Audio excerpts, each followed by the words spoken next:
Today is Wednesday, October the 2nd, 2024. And as a continuation of my video yesterday on how to support a collective, I'd like to share a news clip which highlights how small businesses can support a collective while at the same time sort of giving some validation to a question I had about using shipping in order to bring food products into the country for consumption versus being able to produce our own food. A total of 14 points involving 25,000 workers could be affected by the strike, according to the USMX. So by the workers striking, who are they fighting against? What are they fighting for? Please be wary of inflammatory media reports about the impact of this strike.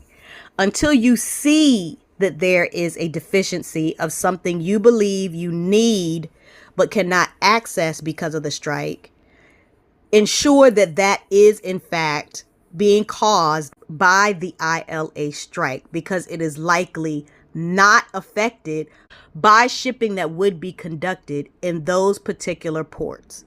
As long as there are truck drivers who are able to deliver across the country, people should be able to continue to receive the things that they normally receive from United States companies.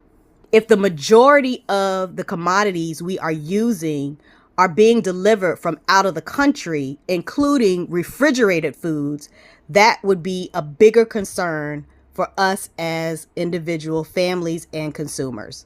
Does that make sense to you? This is also important because it highlights privilege.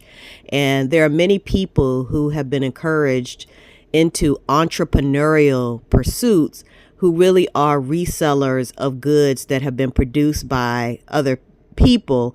And if they are resellers of products that are brought in from out of the country and are produced by governments who have oppressive or slave-like labor conditions, then that also makes them part of the problem. But I don't think people see it that way because they aren't directly impacted by the types of products they resell. It really is about people deciding what kind of world they want to live in, beginning with what kind of community they want to live in. If you drive the full scope of your local city, being able to examine what's happening in each of the neighborhoods, especially neighborhoods that you haven't been in before, you might be better able to answer that question for yourself and your own family.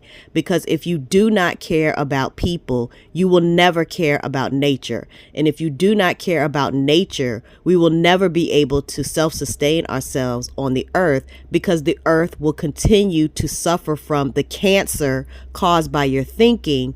And as a result of your greed and selfishness, ultimately will become uninhabitable.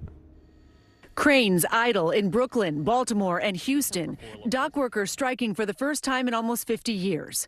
The dock workers union rejecting a 50% pay increase over 6 years, an offer the Maritime Alliance says exceeds every other recent union settlement, adding this is a completely avoidable strike. The dock workers also demanding restrictions on automation for the cranes, gates, and trucks at the ports to make sure technology doesn't replace their jobs. Nothing's going to move without us. Nothing. And we're going to keep this thing going every day. The longer the strike goes on, the more you'll feel it. Retailers and importers are scrambling to move their products, already raising freight costs. Eventually, that could raise prices for consumers. And every day of uncertainty, a concern for Margaret Barrow. Her healthy snack company, It's Nola, relies on ingredients that come through these ports. Relies on ingredients that come through these ports. Relies on ingredients that come through these ports. Her healthy snack company. Her healthy snack company. Her healthy snack company. It's kind of scary because in 2 months, if I can't get all of the ingredients that I need for my product, I'm going to have to just let my customers know that I have to put a pause on producing my product. These ports behind me are critical for you being able to keep your business running. Absolutely. A lot of business can go under because of this. Manufacturers and retailers. Manufacturers and retailers want the White House to step in and break the strike. The White House said the impact on consumers would be, quote, limited for food, fuel, and medicine. The White House said the impact on consumers would be, quote, limited for food, fuel, and medicine, but said collective bargaining was the best way to reach a deal. Our thanks to Christine Romans for that report on her.